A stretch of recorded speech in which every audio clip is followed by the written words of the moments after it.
Hello there guys, it's Steven here, back with another video during this tedious, depressing and relatively soulless international break. Personally, I took the time to go to the Lake District and have a lovely stroll this weekend. It was nice to be away from the internet, away from all that noise, but I'm back and I'm missing football. I think we're all missing football at the moment. And I put on Twitter only about 10 minutes ago after recording this video, what should we talk about before this weekend's game? And someone said, what about Pablo Maffeo? And someone else said, what about Phil Foden? So I thought, I'm going to combine this video and talk about these two players because in general, talking about the youth players is something that I feel quite passionate about. It's my area of expertise, so to speak. I enjoy watching these players. I've been watching them for a very long time, and I thought it'd be interesting to develop some kind of idea when they could be involved in Manchester City's first team. A lot of people also requested talking about Arsene Wenger's slow slide into being a dickhead, but I guess I'll talk about that another day. But for now, I want to talk about Pablo Maffeo and Phil Foden. Pablo Maffeo, people saying, is he ready to be a Manchester City player next season? Now, this comes about because today, according to the, I think it was the Star or the Sun, something like that, a paper probably not worth its salt, but they were saying that Pablo Maffeo will be integrated next season, and this is obviously with good reason. Now, City apparently sent scouts to watch him against Levante and Real Madrid, and I'm sure everyone watched him against Barcelona, and apparently he's been impressing a lot. I say apparently, I saw those games, and he was fantastic. Now, let's go back to the start with Pablo Maffeo. The first time I saw Pablo Maffeo, I heard about him when he was 16, then I saw him in person when he was 17, playing as a centre-back under Patrick Vieira, in a back three as a centre-back at 17, only being about 5'8", and being absolutely fucking phenomenal.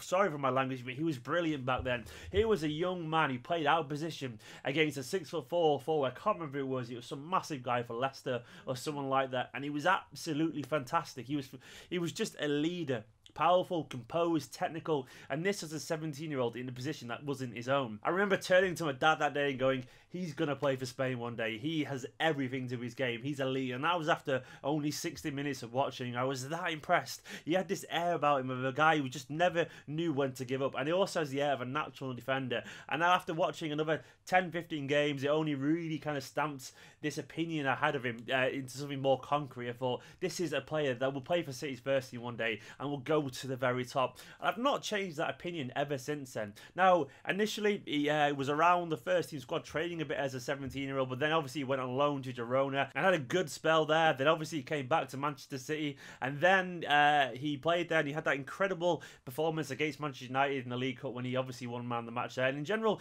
a lot of people, myself included, were pushing for him to be involved, and it didn't happen, unfortunately. He went on loan again for the second half of last season, but he had a great season there when he got them up into the La Liga for the first ever time for Girona, and he was a large part of that, playing as a right back or as a right wing back in a 3-5-2 kind of formation. He was excellent, genuinely excellent. A lot of people were saying, myself included, don't go buy money on a new right back like Danilo. He is ready, and I still stand by that now. But the best thing happened for him, in my personal opinion, and I'm humble enough to hold my hands up here, for his development. He went to La Liga and Girona for a third loan there, and hopefully his final loan there, and he's been so far absolutely fantastic. Now 20 years old, he's stronger, he's a little bit sharper, he's playing with confidence given the fact that his games have gone up and up every single season, and he's had this situation where the loan spell has been perfect for him. He's been fantastic at Girona, an absolute warrior. The jobs he's done on Ronaldo, on Marcelo, and on Messi, it's a performance that belies his youthful years, and he's been earning rave performances constantly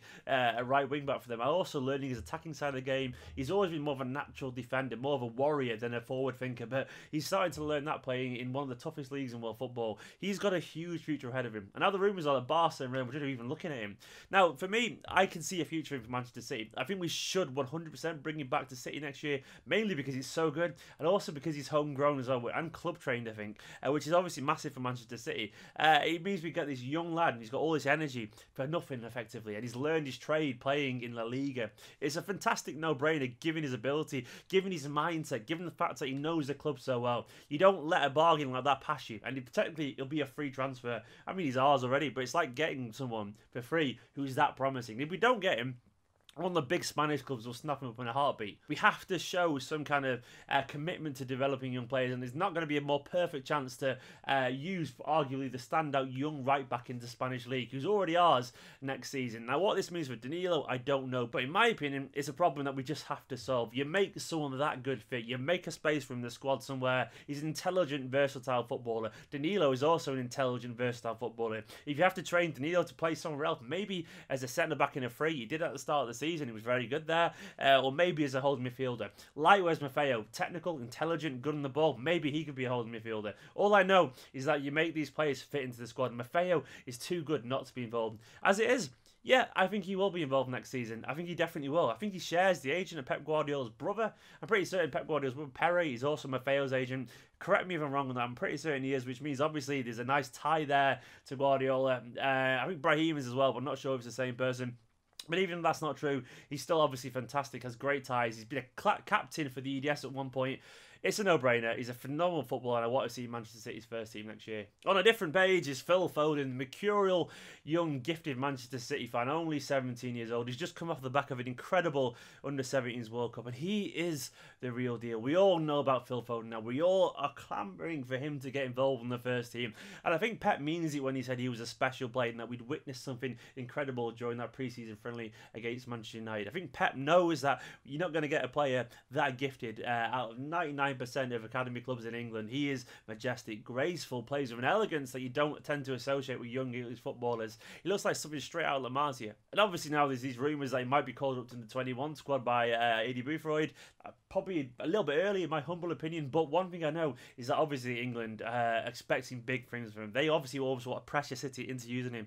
I'm hoping now he'll be involved in the remaining Champions League games at very least. Feyenoord at home, almost definitely. He needs to have a couple of appearances this season at very least. I'm not expecting the world. He doesn't need to play over 10 games this season. If he just gets 3 or 4 starts in the League Cup and the Champions League dead rubbers and maybe a couple of substitute appearances in the Premier League, that'll prepare him so much for next season when he can maybe be a lot more heavily involved. Phil Foden is on the right path for a good development, but we have to show signs that we are willing to give these young lads, when they're exceptional, a chance. And Phil Foden is pretty much the dictionary definition of exceptional. He's a fantastic player who gets this cup. He bleeds blue blood. We have to give these young players some sign of encouragement. Now we see the likes of Sancho leaving through fear of a lack of a pathway. Bobby Duncan, he's also left as well. It hasn't been reported yet, but he left in August to another club. Ty Campbell, who's at Stoke now, he left last season for the same reasons. We can't let these young attackers leave through fear of a lack of a chance. Phil Foden is a City's chance to put down a marker and show that if you're good enough, if you tick all the right boxes and you're exceptional, you work hard, and I'm sure he is working hard,